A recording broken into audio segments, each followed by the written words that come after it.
Okay, thank you for the invitation. It's lovely to be here, and this is really very close to my heart to talk about this. How awesome is it to be a lady in tech? And I might have a bit different story, really emphasizing that life is long and world around us is changing, and you should be ready to change too. And it's great to change your mind, and no pressure for decision making, because you can just see a few years ahead, and that's important to decide what you're going to do with that, and put full effort whatever you are doing. So I would say, follow your heart, do what motivates you, and still thinking that whatever you get into, you find things what will motivate you. So give yourself the space where you can find things and also people who really lights up your spirit, because then you will success whatever you do. So I think there is many ways, and I will tell my story. I'm Lauronen from Meyer, Turku, and I lead the big lead company program called Necoleap. And Necoleap is taking shipbuilding and the ship design to the carbon neutral future in 5 years. I did many things before this, and many things are overlapping, but this is maybe the most exciting thing I've ever done, because we are pretty ambitious with our R&D goals, and we are not just welding huge structures, but we also design cities, hotels, power plants, amusement parks, and hospitals there.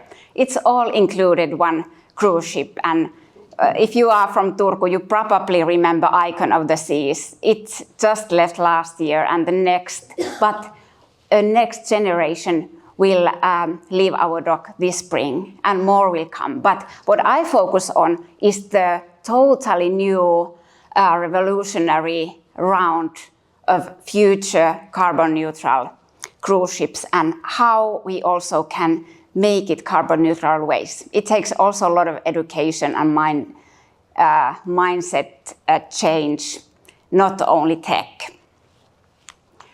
How I started this story. My mom said, Jenny, you should be an architect. I was very curious and very problem-solving orientated, so I was building different things. I was I was in every field, trying and testing and learning, and usually failing. Not hard, not easy for teachers or parents either, but it's something what I just had to accept, that I do a lot, and I success and I fail, and it is a way to learn. So I ended up to study product development and industrial design, and this has been a pretty nice place to be, because it's very much between technology and people, like how people approach. And I've been designing Swiss chocolate brands, big cranes, tractors, mobile phones. And when I started in early 2000, I graduated first time year 2000. So it was the time of shift that world changed to be a digital. And I also interested, first it was kind of concretical products and designs, but then things started to be more digital, and work was to gamify things or making user interfaces and user experiences to the services. So this was kind of a game changer for me, that when we started to design a lot of different interactive user faces, I wanted to learn more about it, and I went into gaming. And in this lecture hall, I've been studying how to design games, how to use VR and extended realities in professional purposes. And also, I had a gaming company for many years, and I just want to tell you that during those startup years, I was making my living as a yoga teacher. So really, it sometimes makes the loop back to your interests and hobbies. And I get back to this like free time and working hours balance in the last slide. So I was one of my dear friend and one of my first employees, a game designer, contacted me and said, "Hey, Jenny, I want to work in a company, gaming company that is owned and led by a woman. And there is 2 in the world. One is in Finland and one is in Canada." And she came here to work with me with this startup. But when I started my family, that was also important thing for me. I realized that, okay, little kids and startup life, working and traveling around the world, and kind of it's very good place to learn, but it's a lot of work too. It didn't match really well, and I just picked a picture. So fun to teach yoga exercises in Japan while you are pitching your startup there. So it's touring, touring really. But that was the moment that I realized, okay, this is lesson learned for me. So happy to give this support and doing things what you dream. But if it feels like, okay, I've seen this, I can move ahead. And then I started to work in Maritime Academy of Aboamare here in Turku, developing those virtual reality simulations for seafaring and smart navigation. And I worked there for 6 years as also scientist, product manager, and collaborating between maritime industry and academia, and specifically in IT sector, how to do those remote piloting things or remote operations for ships or even autonomous ships. So that was my field then. Pretty different than being a yoga teacher. And the gap wasn't many years. But there is the red, kind of red line, what you just see afterwards.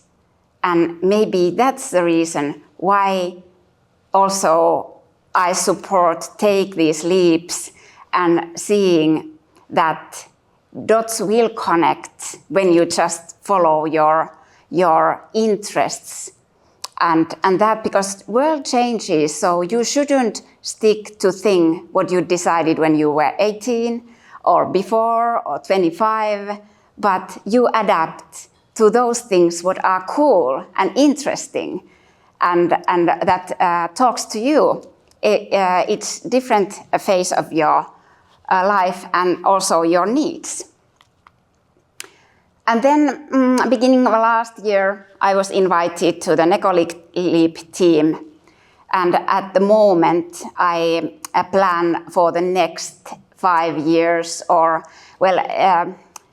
years development program that leads us to 2030. So I try to, and this is maybe something what I would like to study more here in University of Turku, the future sciences and the future research, like how to see more clearly in these times of changes, what is the world we are living in 2100 or somewhere after a really long time, and how to really adapt to this. All right. For me, this constant learning have been a motivating thing, not the career, not kind of planned career path or money, but that work is interesting because we use so many hours at work, and also people whom you collaborate with are very important at your life. And this is the network that takes you over the changes and turbulences of life. And sometimes you just have to eat your porridge and work, and sometimes you get the results. Definitely, it's not that you just kind of fly with motivations. I don't believe that at all, but it is really work to be done, as the studies too. You do your work, you do your homework, and the results will appear.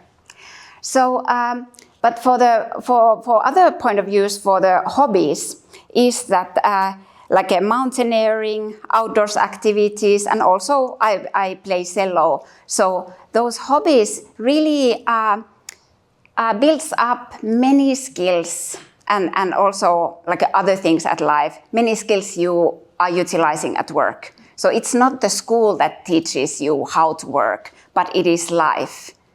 And that's why it is important to be proactive there and lead your own life. And time to time, not every day, like not over-analyzing, like am I doing right or wrong, but thinking that at least some years when you are really adapted to something, like is this good place for me still some years ahead, or should I put my next milestone somewhere, but not too far, even with those futuristic studies. Okay, I would say that for study choice, tech is very good. It is safe. You get pretty easily jobs and you can move around with this education. It's decently paid. You can be pretty flexible there. And also, what I think it is the most important thing, you can really make impact with your working hours and with your job. You can have the position where you make decisions for wide masses of people. For me, the cruise industry might not be the most interesting thing, like as a end users, the travelers, the tourist side. But it is very interesting place to develop seafaring as one of the biggest industries and total necessity in the world. Like no goods move around the world without ships. And this is the place to develop the future ships. That's how I think it. Thank you.